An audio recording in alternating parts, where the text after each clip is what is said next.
चरणारविन्दम् कृष्ण त्वदीयपदपङ्कजपञ्जरान्ते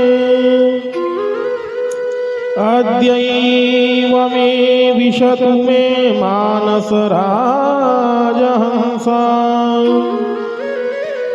प्राणप्रयाणसमये कफवातपीत्ते कण्ठावरोधनविधौ अस्मरणं कुतस्ते नारायणं नमस्कृत्यं नरं चैव नरोत्तमम् देवीं सरस्वतीं व्यासं ततो जयमुदीरयेत्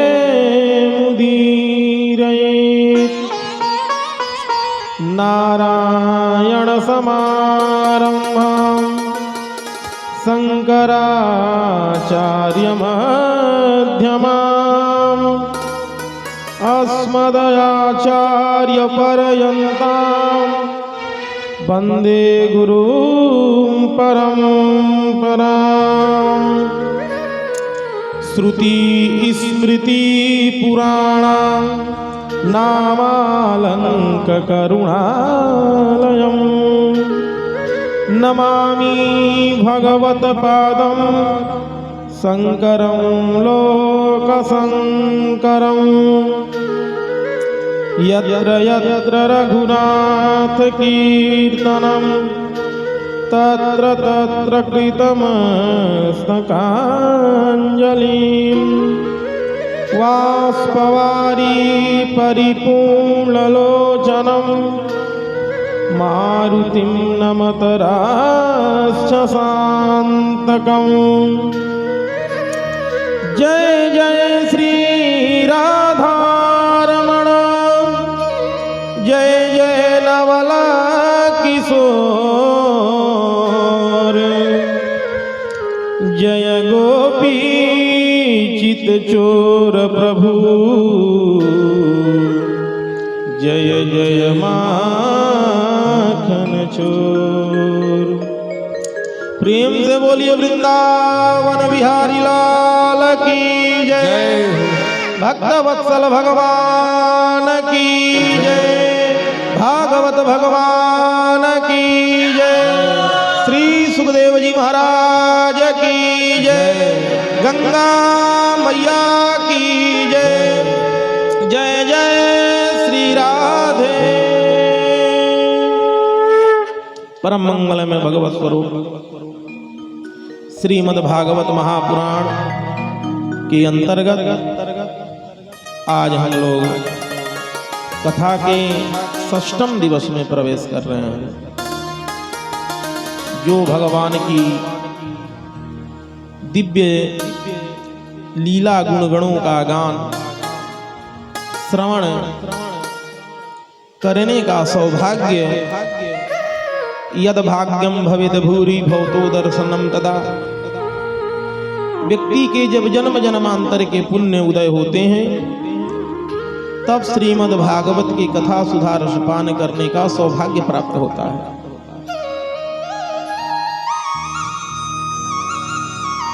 भगवान की कथा श्रीमद् भागवत भगवान की शब्द मूर्ति है।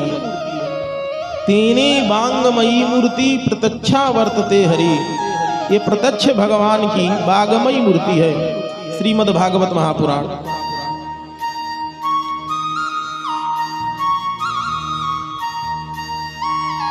शास्त्र अनेकानेक पुराण हैं, अनेकानेक शास्त्र हैं। उन समस्त शास्त्रों को आप पढ़ेंगे तो उन शास्त्रों में तमाम प्रकार की बातें बताई गई हैं। वो सब बातें पढ़कर सुनकर आद्य जगत गुरु भगवान शंकराचार्य ने कहा कि शब्द जालम महारणयम चित्त भ्रमण कारणम। ये शास्त्र क्या है? तो बोले ये सब शब्दों का जाल है। शब्द जालम महारण्यम, महाजंगल के समान है। तो करता क्या है? बोले चित्ता भ्रमण कारणम, ये चित्त को भ्रमित करता है, इधर उधर दौड़ाता है। तो भाई तब इस शास्त्रों से लाभ क्या है जब ये शब्द जाल ही है केवल? तो बोले कि तब उन्होंने भक्ति का जो परिभाषा दिया, यह जो मैं सूत्र बोल रहा हूं, यह आद्य जगत गुरु भगवान शंकराचार्य जी के विवेक चूड़ा नामक ग्रंथ में शंकराचार्य जी ने लिखा है। उन्होंने कहा कि कोई व्यक्ति यदि निद्रा ले रहा हो, अवस्थाएं भी तीन होती हैं, जागृत,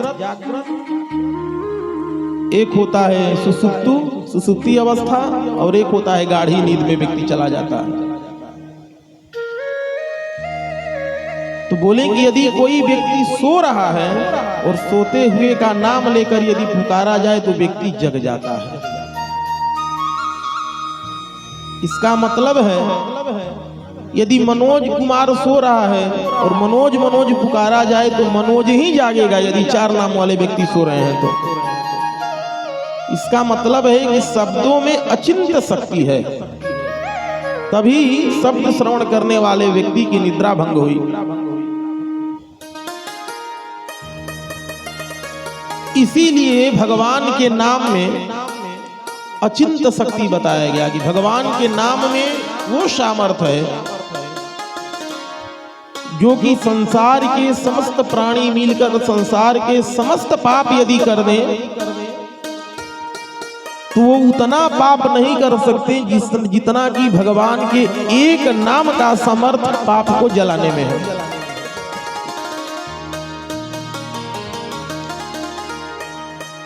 उसमें बताया गया भगवान के नाम के महिमा के विषय में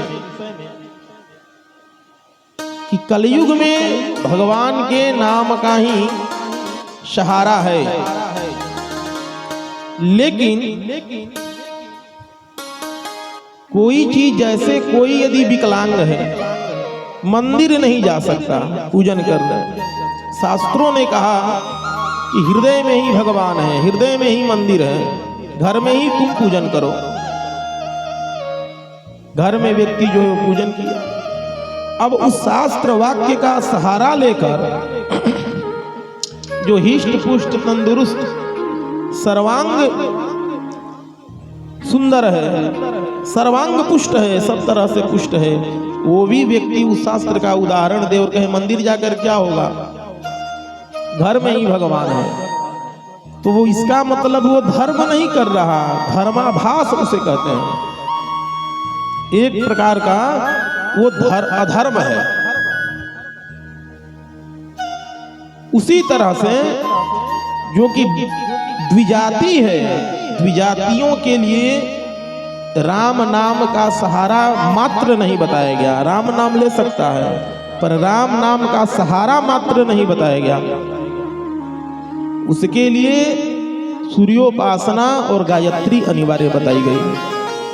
अब गायत्री से जान छुड़ाने के लिए केवल कहे कि राम नाम लेकर तर जाएंगे तो उस द्विजाति की मूर्खता है, क्योंकि तंत्र शास्त्र में भगवान शिव ने कहा है कि हे पार्वती, जो ब्राह्मण क्षत्रिय वैश्य, जो द्विजाति, जो जनेऊ धारण करने वाला व्यक्ति गायत्री की उपासना छोड़कर भगवान नाम संकीर्तन में लगे रहते हैं तो उस भगवान के नाम में, उस संकीर्तन में जितने अक्षर रहते हैं उतने हजार वर्ष तक नरक में वास करते हैं। कारण क्यों ऐसा शिव जी ने कहा? क्योंकि शिव जी इसलिए कहे क्योंकि वो उसके लिए जो धर्म बताया गया वो उस धर्म से भाग रहा है, अपने कर्तव्य से वो भाग रहा है। तो जो आपका मौलिक कर्तव्य है, मूल कर्तव्य है, उस मूल कर्तव्य में ही व्यक्ति को रहना चाहिए। क्योंकि गीता में भगवान ने कहा है स्वे स्वे कर्मण्यभिरतः संसिद्धिम लभते नरः। अपने गुण कर्म वर्ण के अनुसार ही व्यक्ति कर्म करने से सिद्धि की प्राप्ति होती है। अन्य कर्म करने से व्यक्ति को सिद्धि की प्राप्ति नहीं होती है। देहाभिमान से भगवान की प्राप्ति नहीं होती है। देह मिला ही है भगवान की प्राप्ति के लिए, क्योंकि देह जो है ना वो आधार है, भगवान लक्ष्य है, देह उसका साधन है भगवान को पाने के लिए। जिस दिन साधन की प्राप्ति हो जाती है जिसको, फिर वो इस देह की महत्ता नहीं समझता, फिर वो दत्तात्रेय की भांति निर्विकार हो जाता है। कल हम लोगों ने कथा में इंद्र भगवान की, देवराज इंद्र की कथा श्रवण की है कि उन्होंने भगवान श्री कृष्ण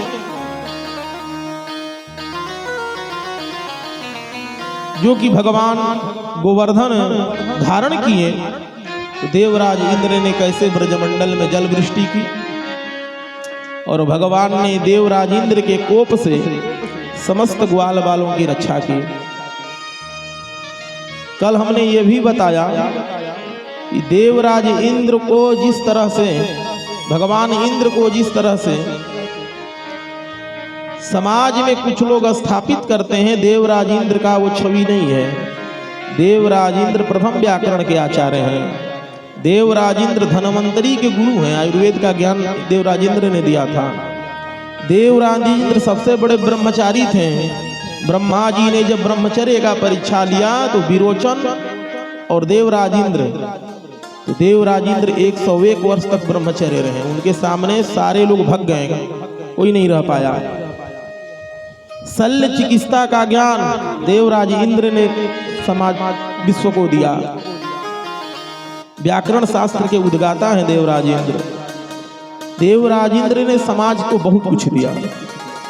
देवराज इंद्र बहुत बड़े धर्मात्मा भी हैं। देवराज इंद्र ब्रह्मचारी तो हैं ही भगवान, लेकिन भगवान दैवीय शक्तियां मनुष्य को शिक्षा देने के लिए ऐसी योजनाएं बनाती हैं ताकि मनुष्य हमसे शिक्षा ले। अरे युधिष्ठिर जी ने विधि और निषेध, शास्त्र में दो चीजें पाई जाती हैं, एक विधि और एक निषेध। तो जो निषेध है उससे हमको शिक्षा लेना चाहिए कि नहीं करना चाहिए, जो विधि है उससे शिक्षा लेना चाहिए कि करना चाहिए। एक ही व्यक्ति युधिष्ठिर जी महाराज धूत क्रीड़ा कर रहे हैं, उसे शिक्षा लेना चाहिए कि शास्त्र में निषेध है, उसे शिक्षा लेना चाहिए कि दूत नहीं खेलना चाहिए।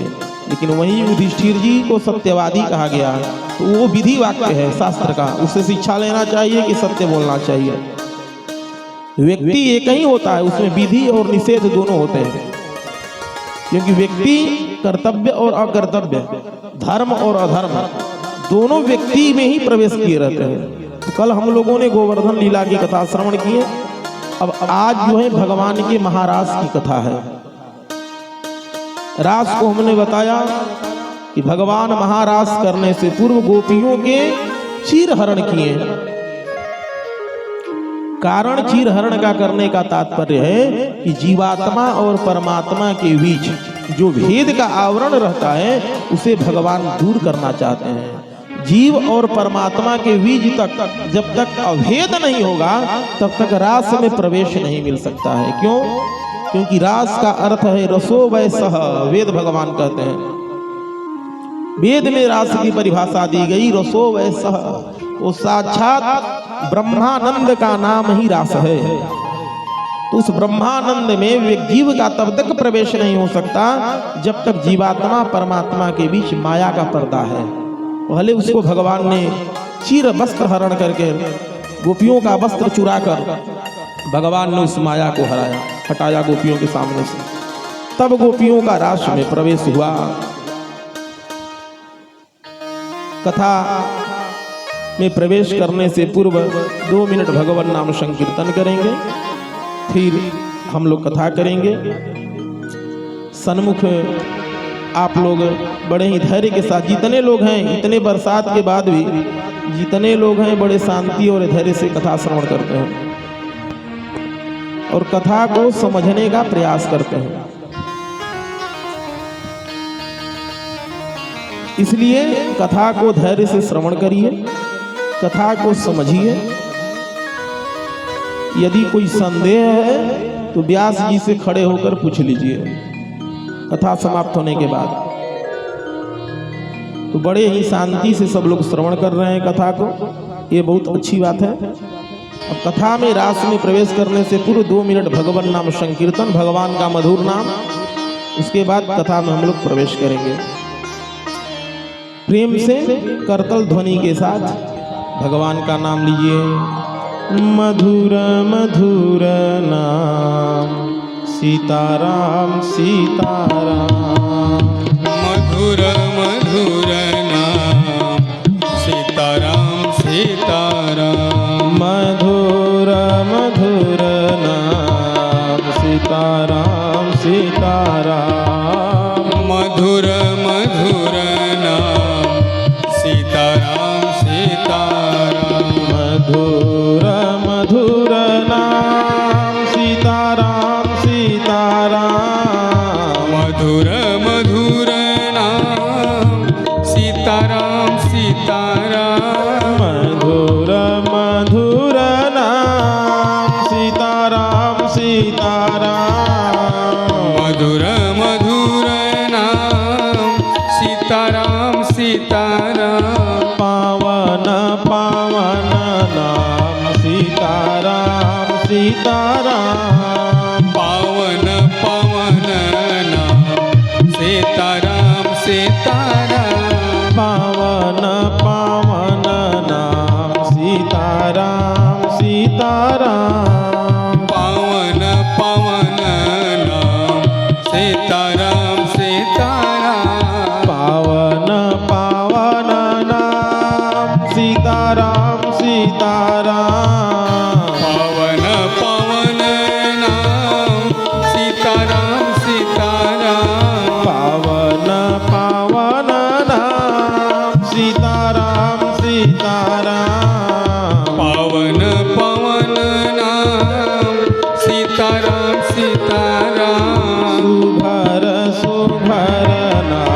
सीताराम सीताराम, सुभर सुभर नाम सीताराम सीताराम, सुघर सुघर नाम सीताराम सीताराम, सुभर सुभर नाम सीताराम सीताराम, सुघर सुघर राम सीताराम सीताराम, पावन पावन नाम सीताराम सीताराम, पावन पावन नाम सीताराम सीताराम, मधुर मधुर नाम सीताराम सीताराम, मधुर मधुर नाम सीताराम सीताराम, मधुर मधुर नाम सीताराम सीताराम, मधुर मधुर नाम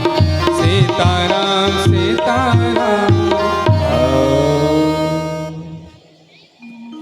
सुखदेव जी कहते हैं, राजन एकदस्याम निराहार समभ्यर्चा जनार्दन अश्नातुं नंदस्तु कालिन्द्यां द्वादश्यां जनमा विशद। हे राजा, एक दिन नंद बाबा बिल्कुल एकादशी का निराहार व्रत रहे, जल भी नहीं पिए। रात्रि को ठीक अर्धरात्रि को 12 बजे नंद बाबा जगे। नंद बाबा को लगा कि सुबह हो गई, सो यमुना जी में स्नान करने के लिए चल गए।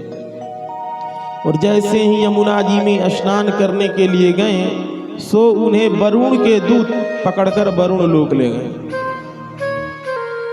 पूरे ब्रजमंडल में हाहाकार मच गया, नंद बाबा डूब गए डूब गए।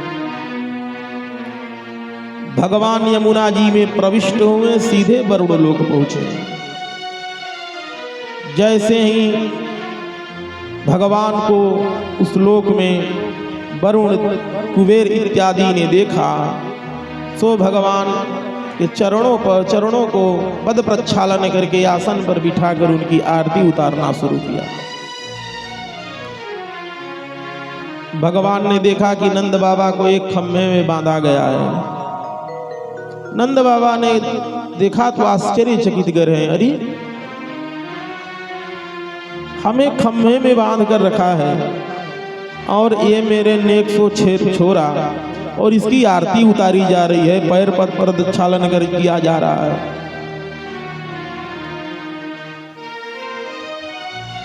सेवकों ने, वरुण के सेवकों ने कहा, महाराज हमसे गलती हो गई प्रभु, हम नहीं जाने कि आपके पिताजी हैं, सो हम इन्हें छो मुक्त कर रहे हैं, ले जाइए।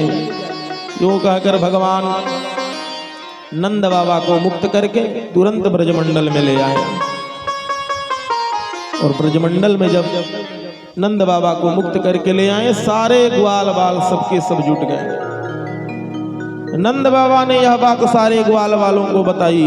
ग्वाल वालों, अरे मेरा लाला पहुंच गया था वरुण लोग, हमें तो उन लोगों ने बांध कर रखा था, इसकी आरती उतारी जा रही थी, पूजन की जा रही थी। अब तो भैया हम लोग समझ गए ये पक्को भगवान है। सारे ग्वाल बाल जो है भगवान को दंडवत करने लगे। भगवान को लगा कि भैया ये सब यदि मान जाएंगे कि हम भगवान हैं तो ये जो खाने को मेवा और मिश्री और मलाई मक्खन मिल रहा है, ये सब बंद हो जाएगा। ये पकड़ कर ले जाएंगे, अलमारी में बंद कर देंगे, छोटी सी कटोरी में 4 दाना मिश्री का भोग लगाकर घंटी बजा देंगे, तब तो हो गई हो जय सीताराम। सोई भगवान ने उनसे कहा कि अरे नहीं नहीं, हमने हमारे आदेश से कोई और देवता गए और आपको वहां से छुड़ा कर ले आए। ऐसे भगवान अपने मधुर सुमधुर वचनों से सबका मन और मस्तिष्क मोहित कर लेते हैं। सब लोग मान जाते हैं कि नहीं ये तो मेरा लाला है, सब लोग मान गए। भगवान की बंसी, भगवान के पास एक बंसी रहती है जिसे भगवान अपने पास हमेशा रखते हैं। बंसी को, वो बंसी कोई सामान्य बांस की बंसी नहीं है। सुखदेव जी कहते हैं राजा परीक्षित, बंसी तू भगवान रुद्र, वो बांस की बंसी स्वयं शिव जी बनकर आए हैं। वो बंसी के रूप में भगवान की सेवा कर रहे हैं। वो बंसी ऐसी है, जब वो बंसी, भगवान बंसी से बड़े स्नेह करते हैं। वो बंसी को भगवान हमेशा अपने पास रखे रहते हैं और भगवान उस बंसी की इतनी सेवा करते हैं कि जो गोपियां हैं सबसे ज्यादा यदि जलन होती है तो उस बांवरी बांसुरी से होती है। गोपियां कहती है कि हे सखी, ये जो बंसी है ये बंसी नहीं है, हमारी सौत है, क्योंकि इसके चक्कर में कन्हैया हमसे अधिक बात भी नहीं करते हैं। जब देखो तब उनके ओठों में लिट्टी रहती है, उनके अधर सुधा का पान करती रहती है। बांसुरी भगवान से कहती है कि हमें अधर सुधा पर बिठाओ, तो भगवान बांसुरी को अधर सुधा पर बिठा लेते हैं। उसके बाद बांसुरी कहती है, अरे मैं थक गई हूं, मेरा चरण सेवा तो करो। तो ठाकुर जी उस बंसी की चरण सेवा करते हैं। अपने नन्हे नन्हे हाथ के उंगलियों से ठाकुर जी उस बांसुरी की चरण सेवा करते हैं। बांसुरी कहती है केवल चरण सेवा से काम चलने वाला नहीं, अरे मेरे ऊपर छत्र तो लगाओ। गोपी कहती है कि सखी, कन्हैया के नासिका में जो मोती लटक रहा है वो मानो छत्र का कार्य कर रहा है। नासाग्रे बरमोक्तुकम, भगवान नाक में नथनी धारण करते हैं तो मानो भगवान की नथनी जो है वो बांसुरी की छत्र का कार्य कर रही है। उसके बाद भी बांसुरी नहीं मानती। बांसुरी कहती है मैं वैसी वैसी नहीं हूं, मैं महारानी हूं, मेरे ऊपर चंवर तो डुलाओ। तो सखी मानो कन्हैया के कान के जो दोनों मकराकृत कुंडल हैं वो मानो भगवान ने दो दो चमर उस बांसुरी के ऊपर दान कर दिए हैं। इसलिए सखी सबसे ज्यादा जलन और द्वेष यदि किसी से होती है तो ये बांवरी बांसुरी से होती है। कन्हैया के साथ में रहती है और कन्हैया से सेवा कराती है। बरहा पीड़मो नटवर बपू कर्णयो कर्णिकारम विप्रधवास स्वपदरमणं प्राविशद गीत कीर्ति। भगवान कैसे हैं तो बोले बरहा पीडम नटवर बपू कर्णयो कर्णिकारम। कान में भगवान कनेर के पुष्प लटकाए रहते हैं। बरहा पीडम नटवर बपू कर्णयो कर्णिकारम विप्रधवेणु जठर पठयो। भगवान प्राविशद गीत कीर्ति, भगवान गायों के पीछे पीछे चलते हैं और ग्वाल बाल पीछे पीछे ताली बजाते हुए भगवान की मंगल कीर्ति का गान करते हुए चलते हैं।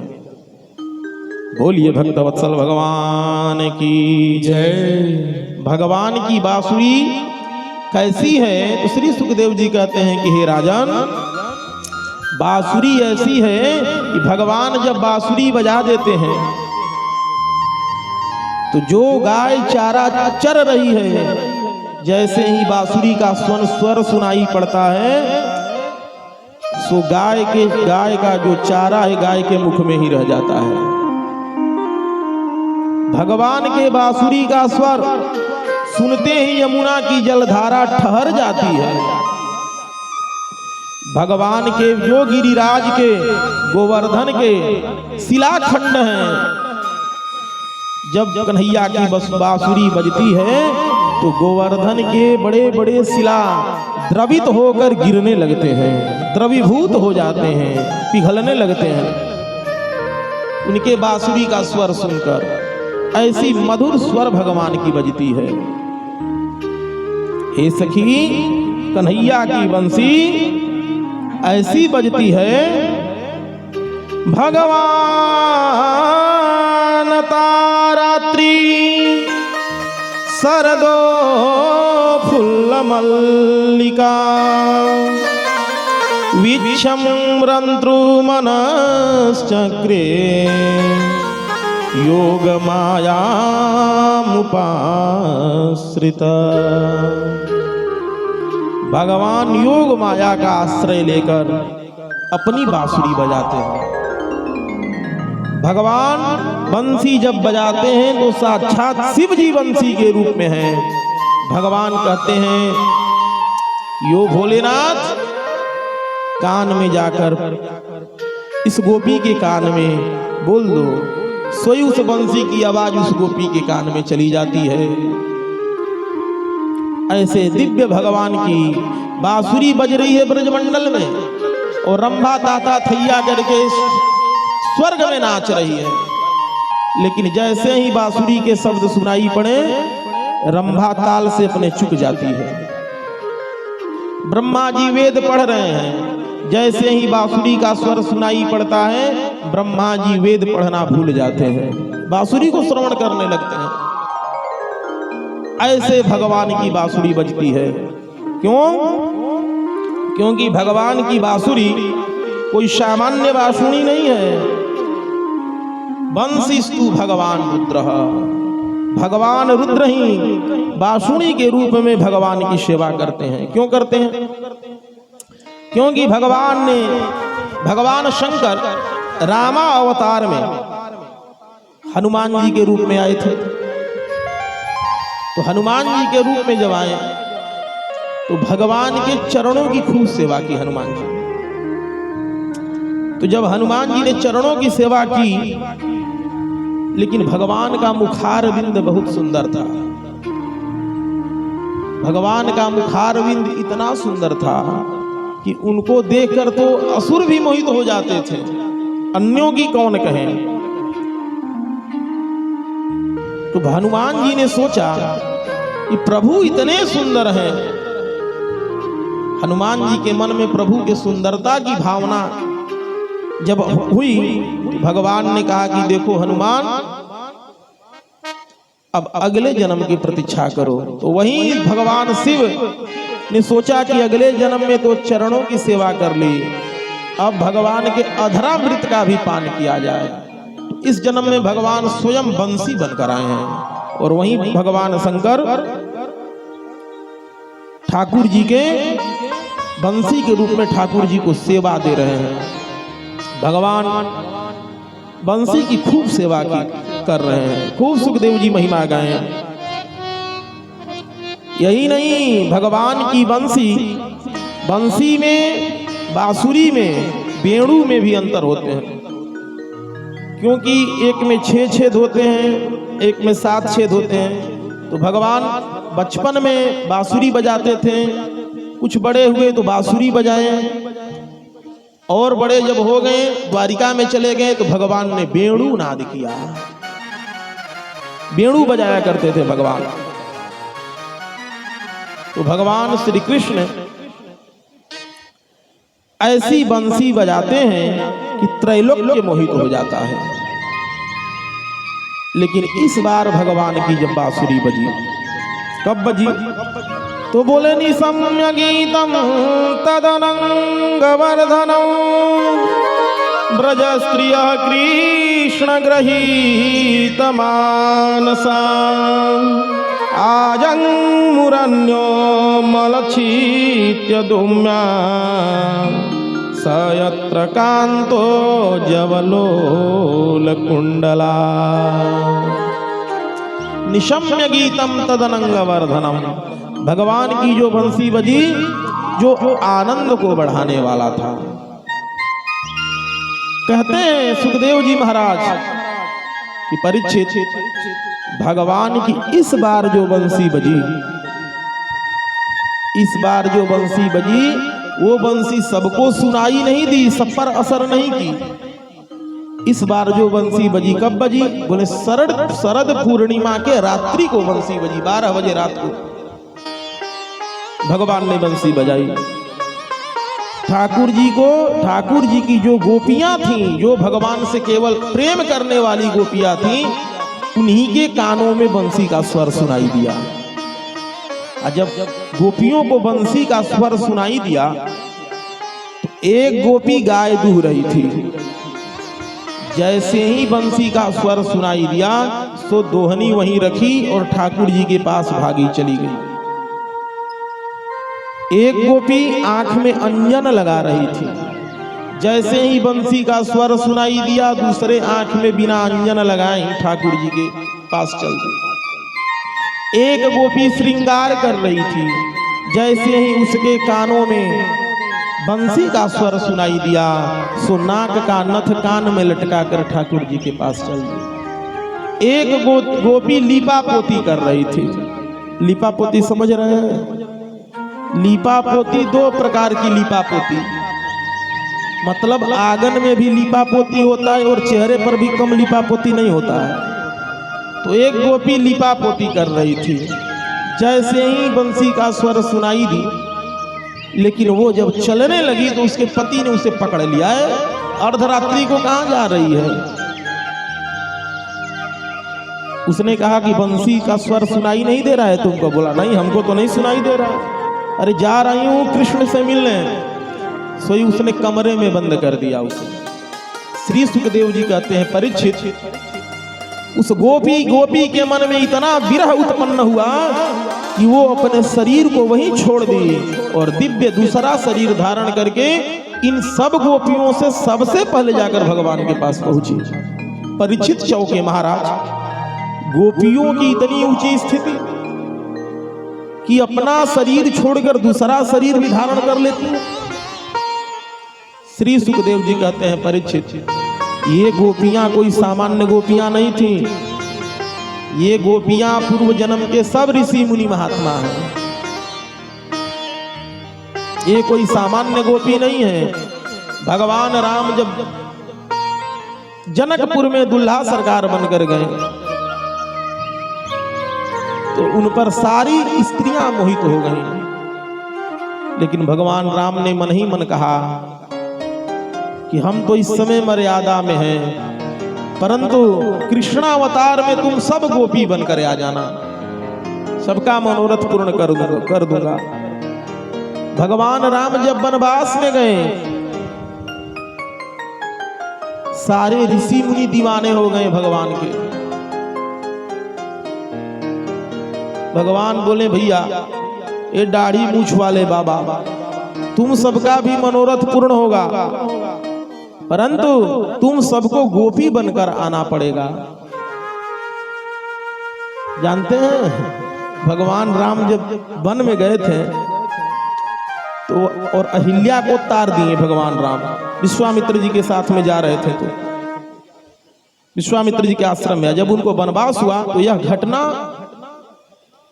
सब लोग जान गए थे कि भगवान राम के चरण स्पर्श करने से पत्थर जो है वो स्त्री बन जाती है। तो सब ऋषि मुनि लोग सोचे, जो ब्रह्मचारी थे, कि हम लोग भी अपने अपने दरवाजे पर अगर एक एक पत्थर रख दें तो भगवान राम जब आएंगे तो एक एक पत्नी हमको मिल जाएगी। सारे ऋषि मुनि सोचे थे, हम नहीं कर रहे हैं, गोस्वामी जी लिख रहे हैं, बिंधी के बासी उदासी तपी व्रतधारी महाबिनु नारी दुखारे, गौतमती अतरी तुलसी सोई भे सुख कानन रघुराज पधारे, होई है शिला सब चंद्रमुखी।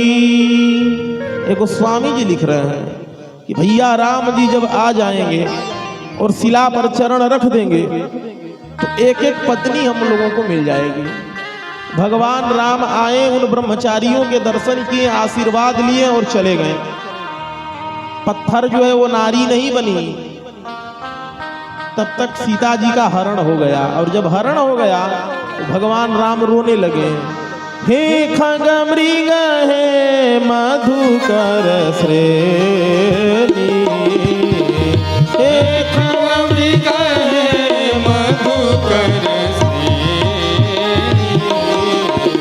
तुम देखौ सीता मृग नयनी, तुम देखो सीता मृग नयनी, तुम देखौ सीता मृग नयनी। भगवान राम जब रोने लगे, हे खग मृग हे मधुकर श्रेणी, तब ऋषियों को हुआ कि अरे बाप रे बाप, जब इनकी ये दशा है तो अच्छा हुआ कि जो हम लोग पत्थर रखे थे वो स्त्री नहीं बनी, नहीं तो यही दशा हम लोगों की हो जाती। तब उन ब्रह्मचारियों का जो है मस्तिष्क खुला कि अच्छा हुआ कि हम लोग जो है वो शिला रखे थे, सो शिला स्त्री नहीं बनी। तो भगवान राम ने उन ब्रह्मचारियों से कहा कि तुम सब द्वापर में स्त्री बनकर आ जाना, कृष्णावतार में। तो जंगल के जितने ऋषि मुनि बाबा महात्मा थे दाढ़ी मूछ वाले, सब गोपी बनकर आए हैं। और गोपी केवल स्त्रियां नहीं थी, गोपी गोपी भाव का नाम है। और गोपी का अर्थ होता है गोभी एक रसम पीबती। गो मतलब इंद्रियां होता है, जो समस्त इंद्रियों से एकमात्र परमात्मा के रस का रसास्वादन करे, उसका नाम है गोपी। गोपी भाव है। गोपी भाव पुरुष में भी हो सकता है, स्त्री में भी हो सकता है। जो समस्त इंद्रियों से एकमात्र परमात्मा के रस का रसास्वादन करे, उस प्रत्येक जीव का जीव जो है गोपी है। तो ये गोपियां इसलिए सामान्य नहीं है, पूर्व जन्म के सब ऋषि मुनि महात्मा हैं। इसलिए उस गोपी ने अपना एक शरीर छोड़ा और दूसरे शरीर से सबसे पहले भगवान के पास जाकर पहुंची। जब सब गोपियां वहां पहुंच गई तब भगवान ने कहा, स्वागतम वो महाभागा प्रियम किं कमर करवाम ते ब्रजस्यानामयं कश्चित् ब्रूतागमन कारणम। स्वागतम ओ महाभागा, हे महाभागा आप सबका स्वागत है, स्वागत है। गोपियां भगवान की बात सुनकर बहुत प्रसन्न हुई कि वाह, भगवान जो है हमारा स्वागत कर रहे हैं, अब क्या चाहिए।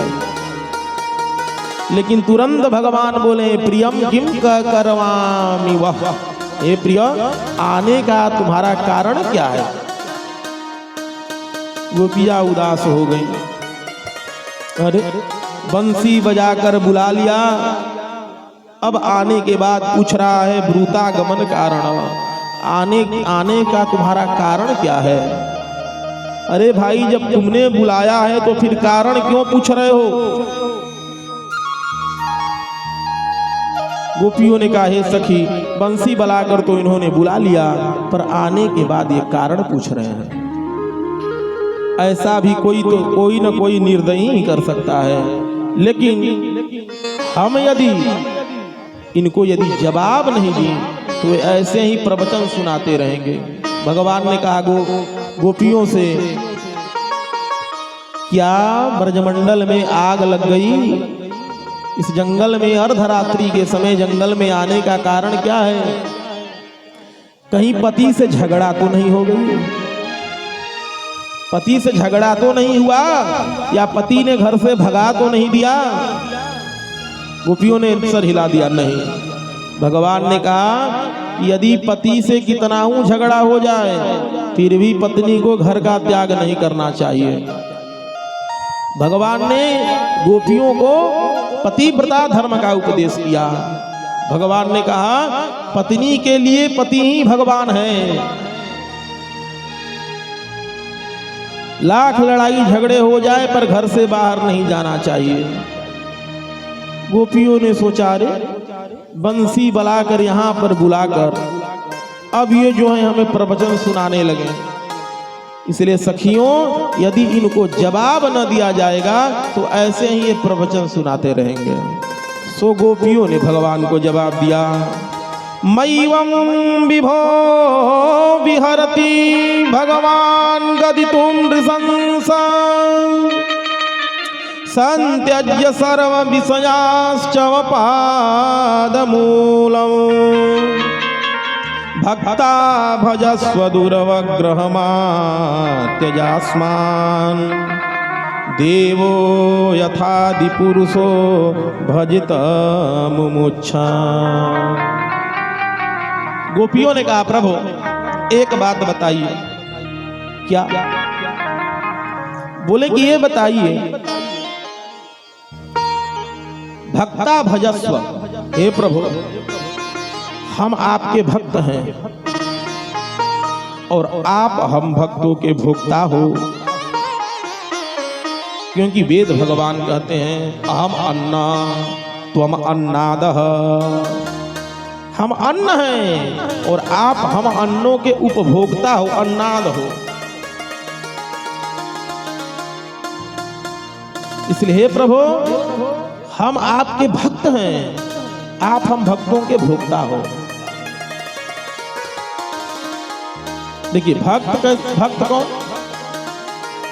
भक्त कोई सामान्य नहीं है। ये गोपियां कोई भी सामान्य भक्त नहीं है, और भक्त कोई भी हो सामान्य नहीं होता। संस्कृत में जो भात होता है, भात खाने वाला भात, संस्कृत में भात को भक्त कहते हैं। भक्त मतलब भात होता है। और जैसे भात बनता है वैसे ही भक्त बनता है। भात कैसे बनता है? बोले कि भात बनता है चूल्हे पर बटलोही रखकर उसमें जल डालकर, पानी डालकर उसमें चावल डाल दिया जाता है, नीचे अग्नि जलाई जाती है। अग्नि का ताप बटलोही को गर्म करता है, बटलोही का ताप पानी को गर्म करता है, और पानी का उष्णता धीरे धीरे धीरे धीरे चावल को सिद्ध कर देती, भात बन गया। ठीक उसी तरह से भक्त बनता है। किसी भी भक्त का आप जीवन प्रसंग उठा लीजिए, उसके जीवन में केवल कठिनाई ही कठिनाई है, तब जाकर वो भक्त बना। चाहे वो सूरदास जी हो, रैदास जी हो, तुलसीदास हो, मीरा हो, कोई हो, जितने भी लोग भक्त बने हैं अनेक कठिनाइयों का सामना करना पड़ता है। गोस्वामी तुलसीदास के आत्माराम दुबे के पुत्र थे गोस्वामी तुलसीदास। उनके जीवन के एक प्रसंग को तो सब लोग जानते हैं कि पत्नी के यहाँ चले गए। अरे भाई, गोस्वामी तुलसीदास ने कितनी कठिनाई की। गोस्वामी तुलसीदास का जब जन्म हुआ तो जन्म लेते ही मां मर गई। गोस्वामी तुलसीदास जब 5 वर्ष के हुए तो पिताजी पधार गए। 5 वर्ष के गोस्वामी तुलसीदास, उनकी दासी पाली, कुछ बड़े हुए तो दासी भी मर गई। नन्हे से छोटे से गोस्वामी तुलसीदास जब किसी के दरवाजे पर भिक्षा मांगने जाते थे तो लोग यदि रोटी भी देते थे तुलसीदास को तो दूर से फेंक कर देते थे। अभागा है, जन्म लेते ही मां को खा गया, सुबह सुबह इसका मुख नहीं देखना चाहिए।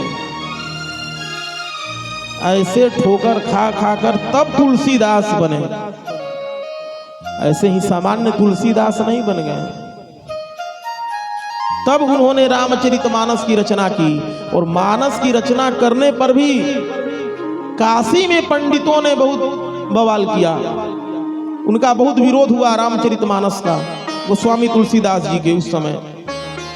तो इसी काशी के परम विद्वान थे पंडित मधुसूदन सरस्वती पाद महाभाग। उनसे ब्राह्मणों ने निर्णय कराया। उनसे क्यों निर्णय कराया? क्योंकि वो निर्गुण ब्रह्म के उपासक थे और मानस में सगुण ब्रह्म की आराधना लीला लिखी थी। तो पंडितों ने सोचा कि इनसे यदि निर्णय कराया जाएगा तो अवश्य कुछ न कुछ कमी निकाल देंगे, अच्छा नहीं लगेगा उनको। पर मधुसूदन सरस्वती पाग महाभाग पढ़कर इतने निमग्न हो गए और उसके बाद निर्णय लिखा, आनंद कानने अस्मिन् जंगम तुलसी तरु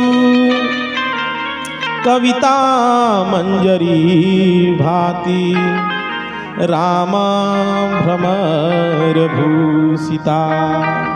मधुसूदन पाद महाभाग कहते हैं, आनंद कानने अस्मिन्, इस काशी नगरी का प्राचीन नाम आनंद वन है। तो बोले आनंद कानने अस्मिन् जंगम तुलसी तरु। अरे तुलसी का जो पौधा होता है तो ये आनंद वन में चलता फिरता तुलसी का पौधा ये तुलसीदास बाबा है। और तुलसी जी में एक मंजरी होती है, तो पत्ते से भी प्यारी मंजरी होती है ठाकुर जी को।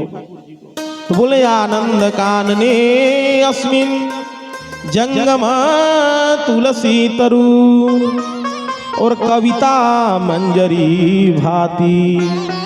अरे ये जो रामचरितमानस है उसी तुलसीदास, तुलसी रूपी वृक्ष के समान तुलसीदास बाबा के कविता के मंजरी रूपी ये प्रकट हुआ है रामचरितमानस। और इस मानस का चमत्कार क्या है मंजरी रूपी? राम भ्रमर भूषिता। इस रामचरितमानस पर राम जी सदा भौरा बनकर मंडराते रहते हैं। यह निर्णय सुनकर मधुसूदन सरस्वती महाभाग का समस्त विद्वानों का मस्तक झुक गया। तब जाकर गोस्वामी तुलसीदास बने। सूरदास जी जन्मांध थे। सूरदास जी के विषय में कई किंवदंतियां हैं, लेकिन जो गोस्वामी नाभादास जी महाराज ने भक्तमाल ग्रंथ लिखा है जिसमें भक्तों के चरित्र का वर्णन है, उसमें उन्होंने लिखा है कि सूरदास जी जन्मांध थे। उनके माता पिता 4 भाई थे सूरदास जी महाराज। उनके पिताजी कथा वगैरह करके दक्षिणा लेते आते थे, किसी तरह से घर का खर्च चलता था। लेकिन यदि घर में कोई बात हो जाए, कोई गलती हो जाए, तो सभी लोग अपना गुस्सा सूरदास जी पर ही उतारते थे। सभी लोग अपना गुस्सा सूरदास जी पर उतारते थे। एक दिन उनके पिता सत्यनारायण का कथा करने गए। दक्षिणा में सोने की 2 मुहर मिली, ले आए, उसे पोटली में बांधकर और छज्जा में उसको बांध दी। उसी समय चूहा उसको लेकर एक बील में जो है प्रवेश कर गया। जब चूहा बील में चला गया तो इधर उधर बहुत ढूंढा, जब नहीं मिला तो उनके पिताजी ने अपनी सारी गुस्सा जो है वो सूरदास जी पर उतार दिया। अभागा है कि जब से अंधा घर में पैदा हुआ है तब से कोई न कोई घर में जो है घटा का काम होता रहता है, घटा ही लगा है जब से पैदा हुआ है अंधा। बहुत मारा सूरदास जी को। सूरदास जी रोने लगे। सूरदास जी बोले, देखो हमें मारो मत, मैं बता सकता हूं कि तुम्हारी पोटली कहां है, लेकिन एक शर्त है, यदि तुम्हारी पोटली मिल जाएगी तो हमारा त्याग करना पड़ेगा। जल्दी बता पोटली कहां है, लेकिन मुझे त्याग करना पड़ेगा, मुझे घर में छोड़कर चला जाऊंगा। पिता ने कहा कि तुझे कल जाना है, तू आज ही चल जा, पर मेरी पोटली बताया जाए। सूरदास जी ने कहा कि देखो यहाँ से नैत्रिक के कोण पर एक बील है, उस बील में चूहा ले जाकर तुम्हारी पोटली को रखा है, ले लो। जब देखा गया तो सच में पोटली मिल गई। पोटली खोलकर देखा गया तो सच में स्वर्ण मुद्रा। जब मिल गया तो पिता ने कहा, रे बेटा, मेरा लाडला प्यारा बेटा, तू कहाँ जाएगा, तू तो मेरा भोला सा बेटा है। पिता ने सोचा, भैया ये ज्योतिष विद्या का जानकार है, इससे बहुत सा धन कमाया जा सकता है, लोग आने लगेंगे, ये बताने लगेगा, इससे पैसा कमाया जा सकता है। स्वार्थ के कारण पर सूरदास जी रुके नहीं, सूरदास जी चले गए। सूरदास जी अंधे थे और उस अंधे में सूरदास जी केवल एक ही पद गाते थे। क्या गाते थे? एक ही पद सूरदास जी गाते थे, मौसम कौन कुटिल खल कामी, मौसम कौन कुटिल खल कामी, मौसम कौन कुटिल खल कामी। यही तन दियो ताही भी सरायो, यही तन दियो ताही भी सरायो, ऐसो नमक हरामी, मौसम कौन कुटिल खल कामी, मौसम कौन कुटिल खल कामी, मौसम कौन कुटिल खल कामी। एक ही स्वर गाए रहते थे। इनको जब वल्लभाचार्य जी से इनका मुलाकात हुआ तो वल्लभाचार्य जी ने कहा, सूरदास कोई भजन सुनाओ, सुनते हैं कि अंधे हो लेकिन बहुत अच्छा गाते हो। सूरदास जी ने इसी भजन को सुना दिया, मौसम कौन कुटिल खल कामी, यही तन दियो ताहि बिसरायो, ऐसो नमक हरामी।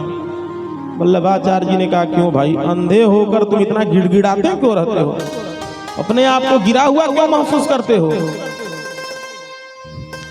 अरे भाई, भगवान ने तुम्हें विकलांग बना दिया, इसमें तुम्हारा क्या दोष है? इसमें है सूरदास, इसमें तुम्हारा कोई दोष नहीं है। अरे भगवान का अच्छे अच्छे पद गाया करो। उन्होंने कहा, महाराज मैं अंधा हूं, मैं कुछ देख ही नहीं सकता, तो पद क्या गाऊंगा? सूरदास ने कहा कि यमुना स्नान करके आओ। यमुना स्नान करके आए। वल्लभाचार्य जी ने सूरदास को पूरी भागवत सुनाई। उसके बाद सर पर हाथ रखा, सर पर हाथ रखकर बोले, अब सूरदास अब बताओ क्या दिख रहा है? बोले, महाराज अब हमें वृंदावन में नंद बाबा का आंगन दिख रहा है। आंगन में क्या हो रहा है जरा बताओ तो सूरदास ने कहा, रुन झुन झनन झनन झन, रुन झुन झनन झनन झन, बाजत हो पैजनिया रुन झुन झना झना झना बाजत हो पैजनिया रुन झुन झना झना झना बाजत हो पैजनिया सुंदर श्यामल मुखमंडल छवि सुंदर श्यामल मुखमंडल छवि श्वेत रंग दांतुलिया श्वेत रंग दांतुलिया रुन झुना झनन झनन झना बाजत हो पैजनिया रुन झुना झनन झनन झना बाजत हो पैजनिया। नंद बाबा सूरदास जी ने कहा कि नंद बाबा का आंगन दिख रहा है और आंगन में भगवान क्रीड़ा कर रहे हैं और जब भगवान हंस रहे हैं तो उनकी दंतुली दांतें दिखाई दे रही हैं भगवान की। जब सुंदर भगवान के दिव्य लीला गुणगणों चरित्र का वर्णन किया। कहने का तात्पर्य है कि भक्त जो भी बना है वो कठिन परिस्थितियों में बना है, कठिनाई सहकर बना है। जिस तरह भात बनता है, धान को पहले काटा जाता है, उसे कूटा जाता है, उसे छांटा जाता है, ओखल में मूसल से पीटा जाता है, फिर उसे बटलोही पर चढ़ाया जाता है, अग्नि जलाई जाती है, धीरे धीरे पक कर सिद्ध होता है। ठीक उसी तरह से भक्त बनता है। और संस्कृत में भक्त को ही भात कहते हैं। भात का ही अर्थ भक्त होता है संस्कृत में। तो भगवान गोपियां कहती हैं प्रभु भक्ता भजस्व, अरे हम आपके भक्त हैं और आप हम भक्तों के भोक्ता हैं। भगवान बोले वो सब तो ठीक है, परंतु तुम्हें पति का नियम का उल्लंघन नहीं करना चाहिए। गोपियों ने कहा कि प्रभु एक बात बताओ, एक पत्नी है, उसका पति जब विदेश जाने लगा तो अपना फोटो देकर चला गया कि हे देवी मैं विदेश जा रहा हूं, जब तुम्हें मेरी याद आना तो तुम इस फोटो को देख लेना। सो विदेश चला गया, पत्नी को जब याद आता था तो पति की फोटो जो है वो फोटो देखती थी। एक दिन पत्नी उस फोटो को निहार रही थी, तब तक उसका असली पति आकर कुंडी खटखटाया, देवी दरवाजा खोलो। तो प्रभु ये बताइए कि उसकी पत्नी फोटो देखे कि दरवाजा खोले? भगवान ने कहा ये कौन सी बात है? अरे जब असली पति दरवाजे पर आ गया तो फिर नकली पति के चक्कर में क्यों पड़ना?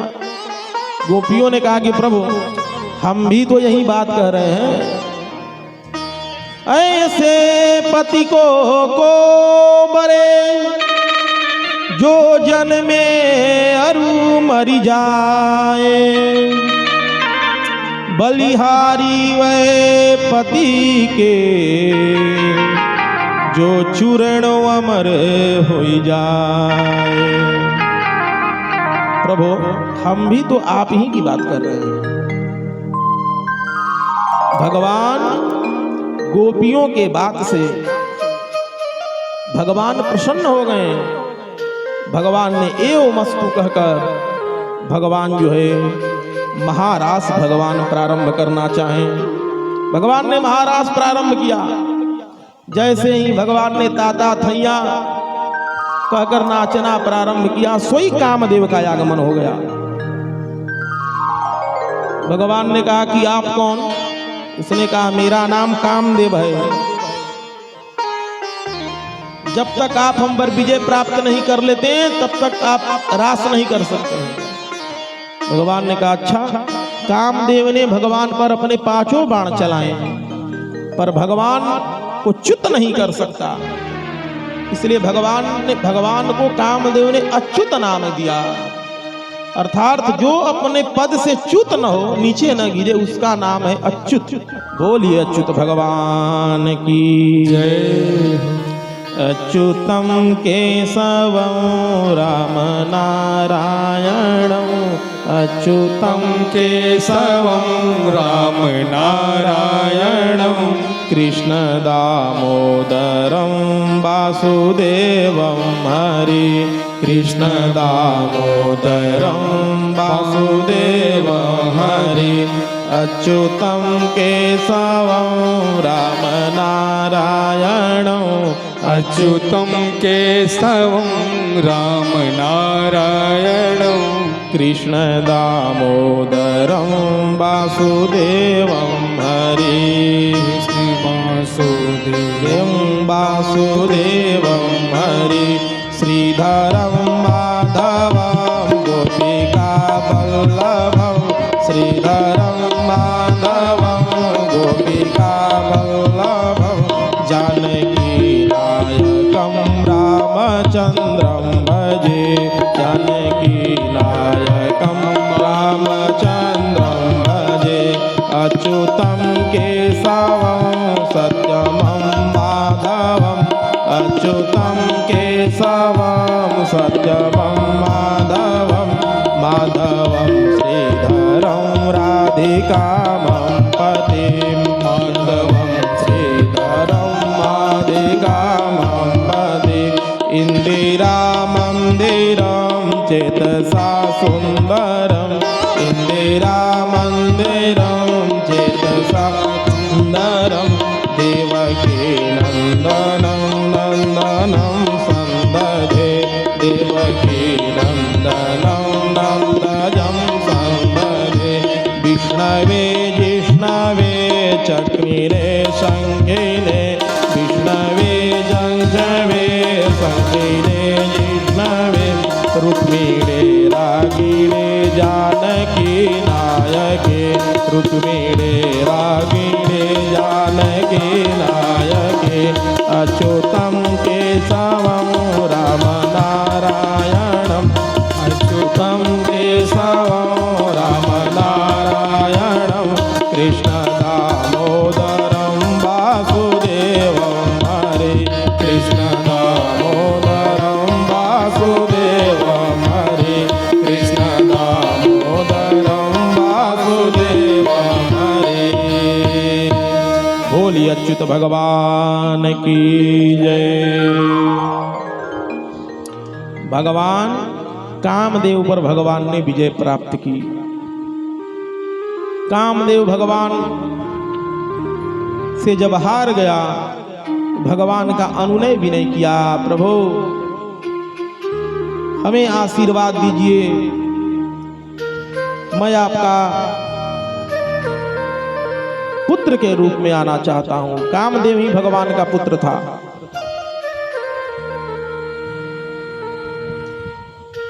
रास का अर्थ ही होता है रसो वैसह। और रास में कौन है तो बोले गोपी। गोपी केवल स्त्रियां नहीं, गोपी का मतलब, गो मतलब इंद्री, इंद्रियां को गो कहते हैं संस्कृत में। गोभी एक रसम पीबती इति गोपी। जो भी जीव अपने समस्त इंद्रियों से एकमात्र परमात्मा के रस का रसास्वादन करता है, उस प्रत्येक जीव का नाम गोपी है। वो प्रत्येक जीव गोपी है और वही प्रत्येक जीव रास का अधिकारी है। अर्थात भगवान ईश्वर के भगवान का ही नाम रस है, क्योंकि वेद कहता है रसो वैसा। रस कौन है तो बोले वैसा, वही रस है।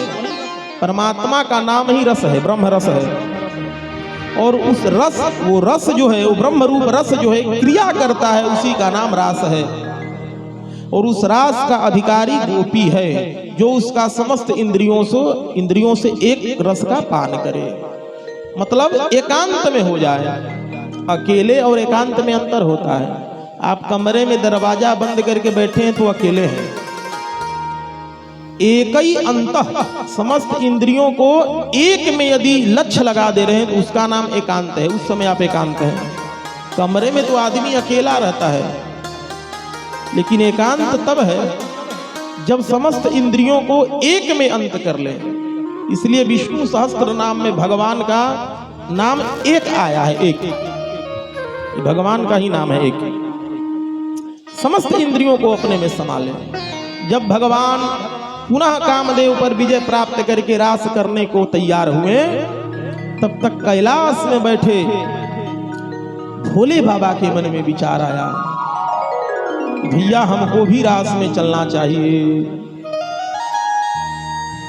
तो एक बार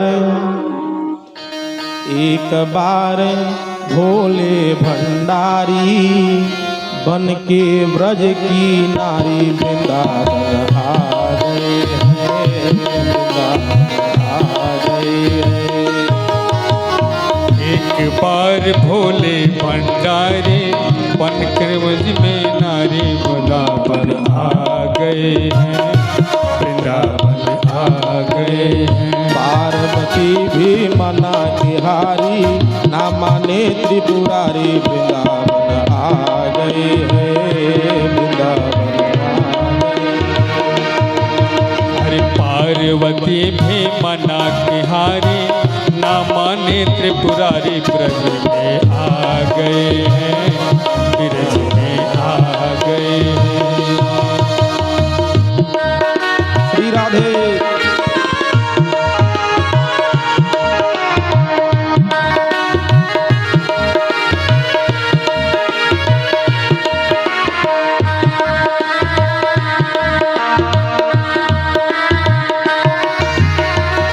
पार्वती से बोले मैं भी चलूंगा तेरे संग में, तेरे संग में। पार्वती से बोले मैं भी चलूंगा तेरे संग में, तेरे संग में। हे राधा संग साची मैं भी नाचूंगा तेरे संग में, तेरे संग में। अरे रास रचेगा ब्रज में भारे, हमें दिखाओ प्यारे, ब्रज में आ गए हैं, ब्रज में आ गए हैं। एक दिन भोले भंडारी बनकर करके नारी